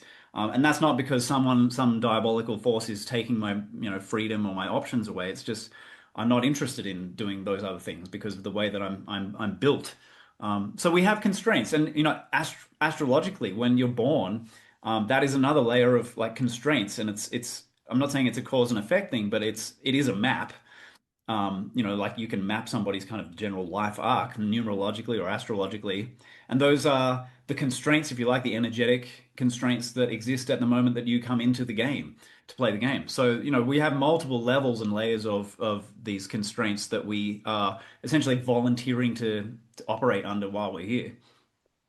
It's interesting you say about astrology. I mean, do you think we choose the moment because of the astrology? Or, no, I don't mean because, but words, language. The the moment is chosen because that astrology then um, guides us to be what we are choosing to be. Like you're not going to go into the corporate world. So whatever your astrology is fits that um, model of your experience in this 3D, the physical world. Yeah, yeah, it might be something like that. And it's funny because I don't see I haven't seen a lot of references to the astrological aspect in, any sources, really. Bruce Moen mentions it in one of his books. He has 5 books, and he does talk about it in a certain context. He did a lot of out-of-body exploration, um, and the astrological configuration, he had some interactions with other beings around the Earth life system who are kind of like administrative type figures, and he got a lot of information from them. I think one of them had to do with astrology and the configuration being intentionally selected for the purposes of that lifetime. It's so, but it's funny because for such an important sort of field of human endeavor and research, astrology doesn't feature a lot in the material that I've gone. I mean, I've gone through thousands of different sources and what have you, and it doesn't show up that much. You would think that it gets a mention in terms of like the planning of the human life ahead, and like let's go for this astrological configuration because that'll support the personality type that we want to be, and all that it doesn't really show up. But Bruce Moen does mention it in one of his books, and I hope I left that I hope I left that quote in my manuscript. Okay, I don't remember in seeing it. However, that's just like, yeah. Well, that's a new aspect for you. Sorry, I don't mean, but no, I'm not giving you more to look at. I was just curious. But see, it sounds like I'm just saying it because you said it. But I mean, we have free will within the context of what we have chosen. So if you're like, I was having a conversation with somebody and we're talking about like if you like guardrails, but not really guardrails, but within the context of what we choose, there's free will within that. Mm, And yet, I'm not going to go off and go into politics or something like that. It's like no way. That's just so that's I've got free will, but I'm not choosing that. That's not it. That's not within the context of anything I'm likely to choose to do. That hmm. kind of that. So Yeah. pretty much along the lines of what you were saying. So we do, um, and It's interesting because you have. Sorry, maybe I no, should let no, you go. finish that thought. No, no, no, no. Um, That's yeah. I didn't mean to cut you off. That we have traditions like Buddhism, and Vedanta, where it's not so much about the like an oversoul entity that consciously architects or designs the new personality, but like the Buddhist traditions have like the skandhas concept with like these heaps or aggregates of kind of like traits and tendencies that are kind of like guiding like almost like subroutines in the personality in a non-deterministic way. So it's like you might end up with as a result, let's say, as a result of other lifetimes or what have you, that accumulated so-called karma, you have certain personality attributes that have built up over time, and are stored in the field in the non-physical realm, and then become embodied in the next personality instance that's activated in the human life experiment. And those might not be consciously chosen or designed, but they are internal, like intrinsic biases or attractors that draw us in certain directions. Like I've been drawn into writing and music. And so because of those internal like algorithms, if you like, we are inevitably going to go in certain directions and avoid certain other types of experiences, regardless of whether it was intentionally architected or not, if it's more of the Buddhist kind of situation. So yeah, so again, the free will thing, but under the constraints that we have, wound up with, inherited or what have you. Or chosen. Yes. Yeah. Um. Where I've got a few. I mean, I'm aware of your time. But have you got a a little bit longer, or are you okay for Yeah, a bit yeah, I'm longer? good. I haven't passed out yet either, which is good. No, no, no, no. Yeah, I just, I don't want to, push you too far because before we close, I, want you to talk more about your book and what's going on, and what is important to share with people at this point. Um, so, so many things. Oh, one of the interesting things I've come across is the what's called terminal lucidity, which people who have quite, I mean, they're close to death, and quite often in health or lack of health situations where they're really out of it. So it could be either dementia or whatever, and there's not, there's very little communication, and yet there's this time just before they die where something just shifts. I mean, I find that fascinating. So I'd like to hear, your explanation, and also what you think is going on, or I say think, I mean, from what you've researched, how what that kind of means, or what that could mean. Yeah, I actually, I guess I didn't send it to you. I had a section on this in the book, and I have a little bit of a theory or a hypothesis about what might be happening with that, and I probably can't, put it together quite as well here. But I think basically it's interesting because what you're saying happens is exactly what's happening, and um, it doesn't make any sense from a normal physiological medical perspective. It can't be explained, so we need a different explanation. And I think it's something along the lines of the what's happening is the person is dying and there's a separation process that's taking place. Like we have when you're born, you have the integration of the mind with the body, and then as you're dying, you have the opposite, the disintegration and the separation. And so I think the center of consciousness that we mentioned at the start, the ego, is starting to separate from the physical and operate rather than operating through like the neurological context. It's shifting its locus into more of an astral, non-physical kind of a locus. And so, but it hasn't completely separated. So you get this like expansion of perception and expansion of ability, cognitive ability and physical ability, which is all documented, baffles everybody, baffles all the physicians. But if you have that expanded awareness where the body and the brain are no longer the central anchorage point of the mind, and the mind is starting to operate in the non-physical context, you might have the recovery of cognitive ability. You might have the recovery of physical abilities that have been never existed for this person, or maybe been dormant for decades or something.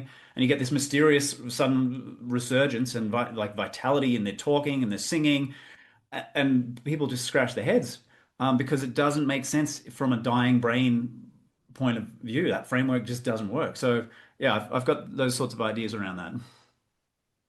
Yes, I mean it was in the sections that you sent me. That's why I wanted to raise it, because I just find it fascinating, and I think it's interesting for people to hear some of the ideas that are fleshed out in a, a great detail in the book. I mean, we're only touching, well, we're touching on a number of them, and some of the main ones, but still touching on them, um, because that, it's, as you say, because my focus is on the medical system and what they get wrong, and that's just another example of they don't understand, and until they look at the mind, and that's really one leading to the next question, because as you say, the mind isn't in the brain, and so it's like it's not located there, and you say, well, where is it? And but it's yeah, I mean, it's a big topic,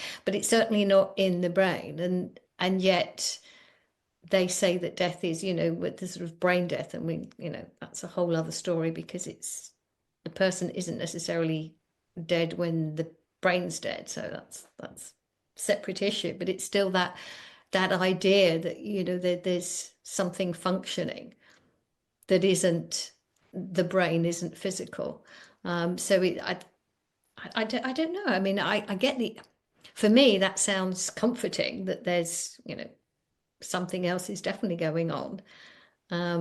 So, for people who are sitting around somebody who's dying and see that moment, it can be a little bit disconcerting, I would have thought, because they think, oh, they're okay, and yet that's the moment before they leave.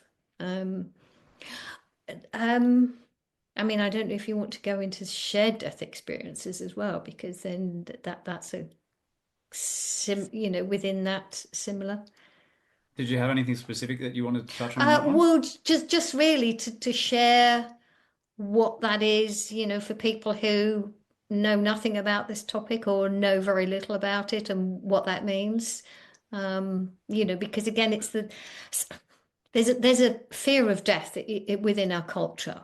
And I think really to have these conversations is to help people um, recognize that, it's the as I say, it's not to be fearful, but to understand that there's something else going on, and it's not to fear, because it's not like we think it's the end of us. That's the problem with the materialistic view of science, medical science, and everything. So it's to help people understand there's more to us than this. Yeah, I mean that's kind of, I guess that's the whole point of why I do what I do, really, is Well, well, that idea. precisely. Well, Yeah. precisely. So, it's just picking up on the different points to help people start to maybe even to hear it, to understand it, and to be able to intuitively connect with that, get that sense of, I always wondered about that kind of thing. And so Mm, to get that comfort so they stop living in fear, because that's what the system is trying to get us to live in fear, so mm, that we yeah. just defer to them. So Hmm. I know that's a long-winded way but Yeah, I mean, that's my idea really, to share information so people can make informed decisions, so people can, live, get a better understanding, and to know what this life is about and what they can do with it. So yeah, anyway, yeah, I'll shut exactly. up now and leave you to it. Okay, well, I mean, you mentioned like the shared death experience thing, which is interesting. I mean, I think Ram and Moody put that on the map as well. I do talk about it a little bit. People at somebody's deathbed, and suddenly they, I mean, the experiences differ. Sometimes people experience the room becoming filled with light, and multiple people having this same experience, or multiple people experience this amazing ethereal music suddenly filling the house, and just at the moment that this person's transitioning.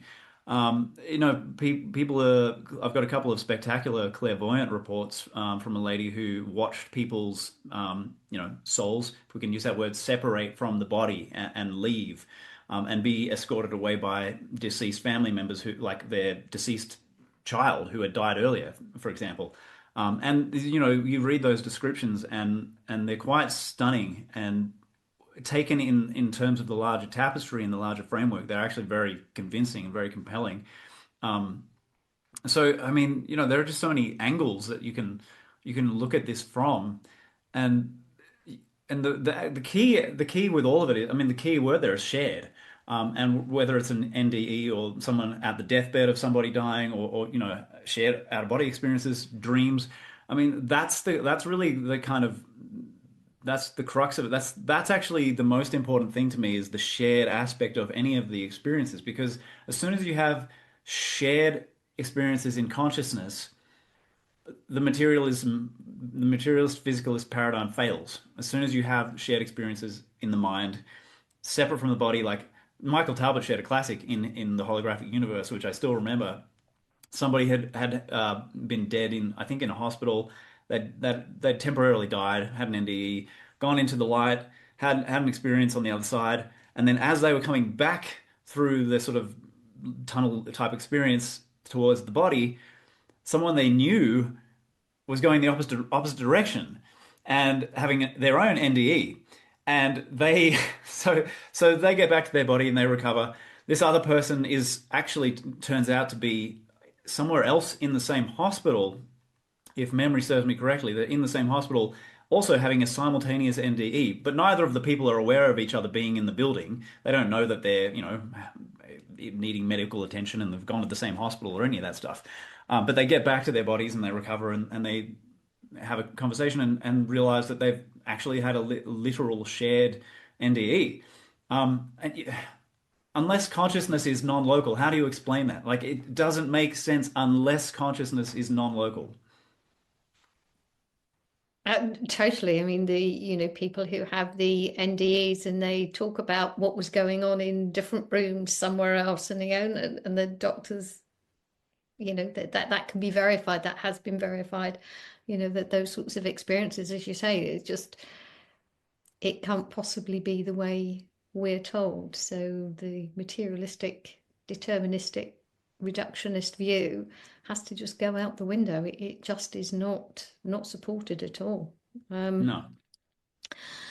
I, in terms of channeling, I mean, we have kind of talked about channeling, and obviously you said material and various materials are channeled. I mean, what are your views? I mean, a lot of people are doing kind of channeling.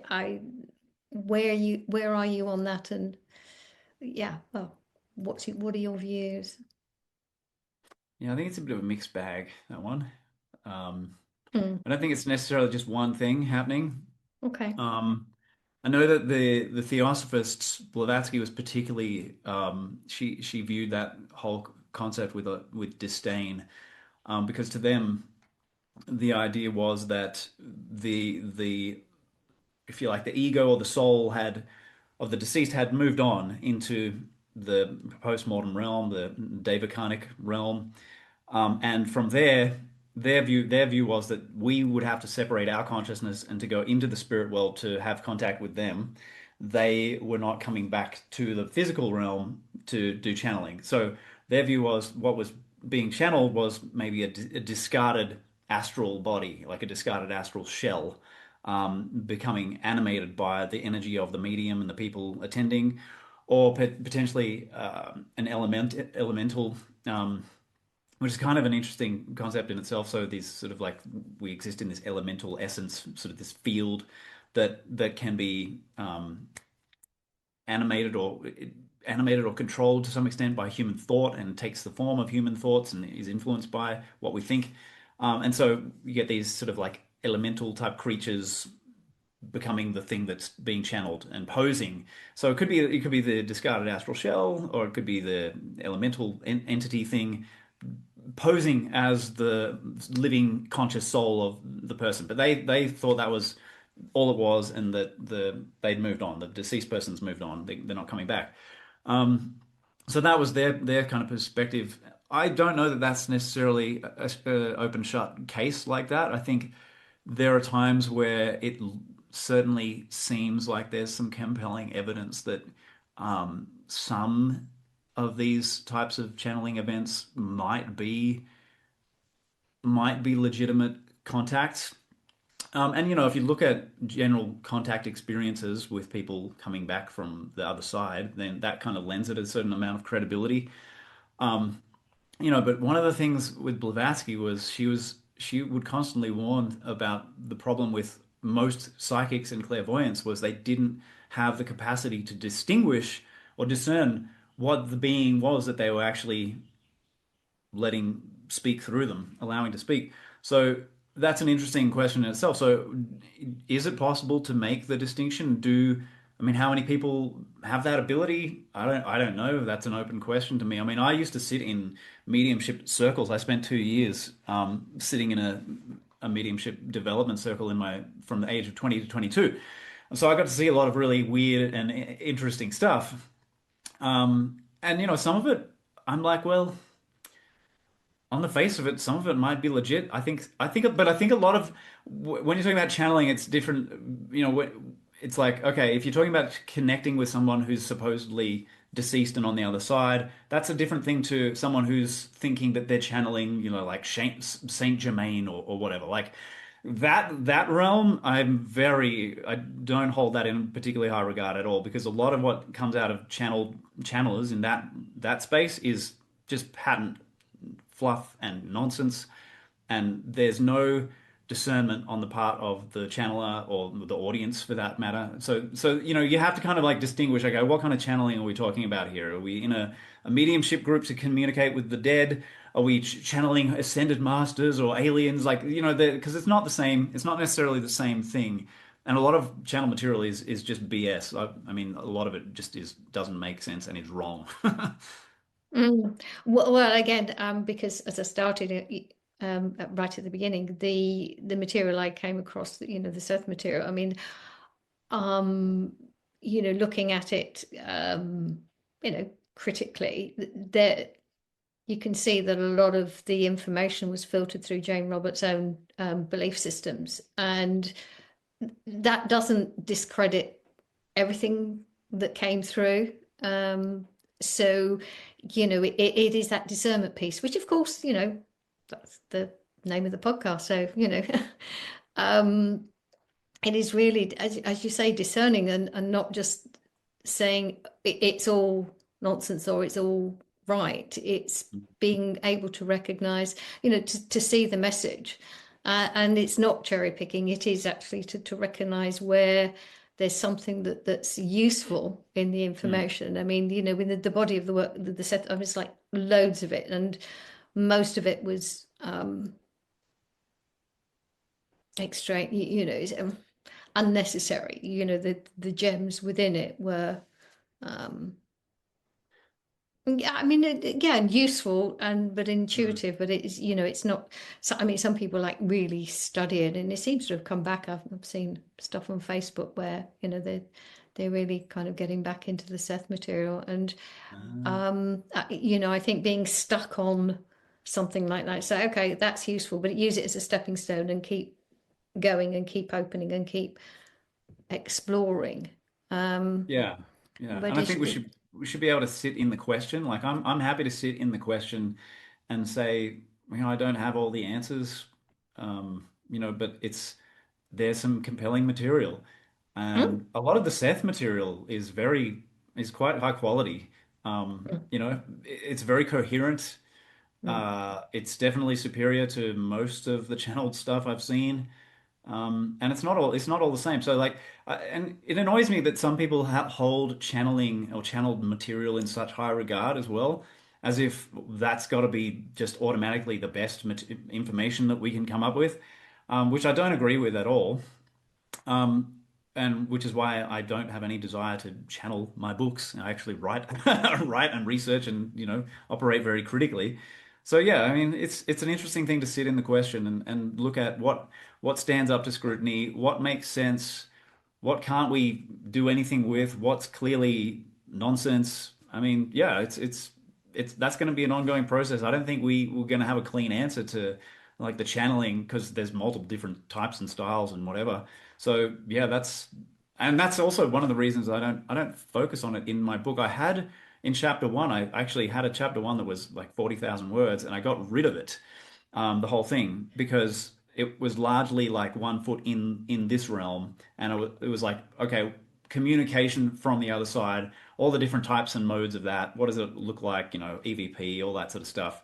And I realized in the end, like what I'm building is kind of like it doesn't really matter. That stuff doesn't matter that much, and so I got rid of it to clear some space and make the book a little smaller. And yeah, so it's not my focus, but it is interesting. I've seen a lot of interesting material in that space. oh, okay, thank you. So that's, I don't know if you start to bring this to a close, and let's talk about the book, where you are, where you are with it, and again, where when we're recording this is a little bit ahead of what you're launching. So if you want to talk about where you are, what you're planning, and by the time this comes out, it will all be up and running. So do tell us more, and then, well, as I say, all the links will be in the show notes. But yeah, do share Yeah, where you are with thanks for it. mentioning that. Yeah, by No, the time no. people, I think we have a little bit of a lag, but it's okay. By the time people see our episode, the crowdfunding campaign to bring the book into print and bring it to the world is going to be active and live. So yeah, thanks for mentioning the show notes because we'll put the link in there. So if people want to get their hands on it, the best way to do that at this point in time is via the crowdfunder because we've got not just the book, but other rewards if you like, different tiers, that kind of stuff. So yeah, that'll be live. I encourage anyone who wants to get their hands on it to head over there. And I thank you in advance for helping me to bring it into the world. The book is written. It's not something. It's not a concept. It's not an idea. Like I want to write a book one day. It's written. We're doing a crowdfund to bring it into the world properly, and make it execute the way that it should be, rather than doing it kind of half-assed and you're not doing it justice, because it is something that's unique in the field, and it does move the field ahead. When you see the whole package, it moves it ahead a good step. So yeah, I appreciate anyone who wants to get on board and get access to it early, and support the creation of it as a physical print item and get it around the world. So that's the main thing I just wanted to kind of mention at the moment. That's my focus for now is get that in people's hands. That's wonderful. So the crowdfunder is for people to order it early so that you're building up funds. So that's the purpose. So people will actually get a copy of the book through the Yep. crowdfunder. So it's not a in advance and sometime later on they'll get it. So it is something. Well, it's essentially putting an order in for the book and getting, depending on what level of contribution, there's a basic kind of like ebook level, then there's other, physical level, hardcover, and extra offerings and rewards on the different tier levels of contribution. So yeah, it's essentially putting an order in for the book and yeah, helping to bring it into the world. Excellent. So there'll be a hard copy as well as paperback, as well as an ebook. Yes, for the campaign, for people who contribute to the campaign, we're going to do all of those. I don't know about after the campaign if we'll still have a hardback version of it, but we'll definitely have a paperback and ebook for sure. All right, okay. Any plans for an audio book? Yeah, we're doing that too. So Oh, if you're a excellent. listener, if you like to listen, get over there to the page. Oh, excellent. Is there an audio book for book one as well? No, no. Oh, right. Oh, okay. Okay. It's because I actually had a friend who really liked the book a lot who sent me like a sample audio chapter of it because they wanted to volunteer their time to do it. Um, but it would actually have to be kind of rewritten. The style of prose doesn't lend itself to an audio book for book one. So maybe in the future I'll do that. But book two absolutely will be an audio book because it will work. Oh, excellent. Okay, that's wonderful. Um, so I was going to say, is there like anything else going on? But of course, you're so um, focused on getting the book out and getting that published. So, uh, or is there anything else going on? Because, again, like you said at the beginning, the Evolve Yourself, are you still running those programs? Yeah, I am. So if people Oh, want to check out wow. what, yeah, still going. Yeah, if people want to check it out, the free masterclass, the web class is at evolveyourself.live. Right. No, I mean, the wow is not because you're still doing it. It's just that you've got time to still do that when you're writing Well, because, yeah, it's not a everyday thing. It's just a kind of like a, once every sort of 5, 6 weeks kind of thing. right. Oh, okay. Mm. So, as I say, I've got all your links. Is there yeah, so people can also get a copy of The Grand Illusion, the book one. Um, Yes.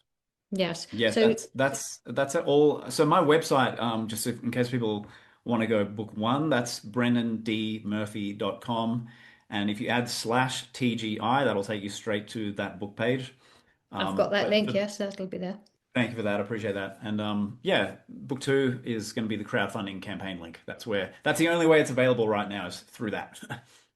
Right. So for book one, people can only get that to your website, or can they get that elsewhere? Or The website's generally the best place to go because if you go elsewhere, it might be more expensive, and if it's Amazon, you'll have fees taken out of it. It's better to just get it through direct from the author in this case because it's on my website. right. Okay. No, I was just clarifying that point because not sometimes people have their like what really makes you is on Amazon, because we just did it a different way. So Mm. book one is on your website. The link will be there. Book two will be on the crowdfunder. The link will be in the show notes. Evolve Yourself is also um, evolveyourself.live, and on Substack, where you are pretty prolific as well. You write quite a bit there. Yeah, I don't know if you do you, oh, well, I guess we can include the link in the show notes. Yes, I've got, oh yes, yes, definitely It's got the it's link in at the show notes. my Substack is called Awakening Minds. Oh, right. Okay. So, but the link is the substack.com at official Brendan Murphy. Yes. Oh yeah, you've got it. Cool. Yeah. Okay. Now I get that. And your main website, brendandmurphy.com, or is that changing? So it's still, That's the same. That's yep, that's the same. Okay. yep. Right. Well, I think that's got everything covered. Unless there was anything you wanted to add to the conversation, any other thoughts, any other parting ideas, or Uh, what you'd like to share if we haven't you know, covered. there's I've always got this little voice going in the back of my mind where when we're talking, as I'm talking about one thing or highlighting one thing. Um, in an interview format, we can't cover every angle of the topic under discussion. It's just not possible. But in my book, I'm like, because I can hear people's objections as I'm saying something like, oh, but what about this? And I'm like, yeah, I've covered that too. Like it's a very multi-leveled, iterative kind of a read. So I mean, people are actually kind of going through my chronology and timeline journey. That's like the structure of the book in a way, because it's been developed over such a long period of time, and my awareness and my ideas and insights have progressed as I'm making the thing. So it's sort of very iterative and layered. And so if you start at the start and get to the end, by that point you are a quantum leap ahead of where the discussion is at, and your friends will be eating your dust. Oh, wonderful. I mean, that's the other thing is as we keep developing and exploring our what we think changes. So it's, as you say, it maps your journey, and we get to see your thinking and how that it expands. And I like to write that way as well. So there's a flow, there's a journey that you're taking people on. Because as you say, a lot of the information was from book one, which was 2012. Book one was hmm published, yes. So the ideas are the same, and you've added to them and expanded on them.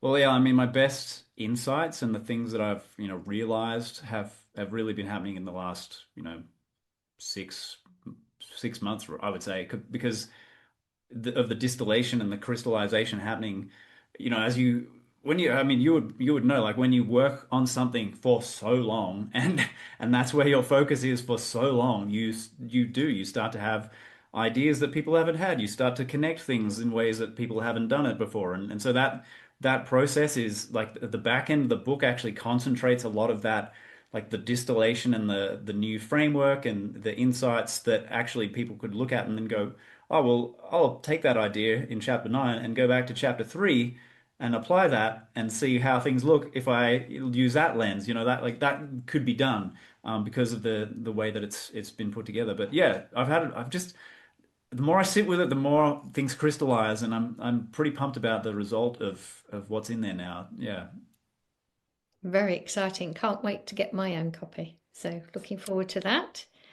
And so yeah, so thank you so much, Brendan. And I'm not going to wish you luck. I wish you every success with the book, because it is truly amazing. And with the excerpts that I've read are, just show the depth of and breadth of your contemplation and your exploration, and how you put all these pieces together. You synthesize all these pieces and don't stick with that's what it is. As you say, you're still there. Well, we're still exploring, we're still looking, and this is where we are. So it's wonderful. So No, thank you thanks very for that. much for your time, Brendan. It's been a great conversation. Thanks, Um, Dawn. you're welcome. So thank you, everybody, and look forward to seeing you on the next episode.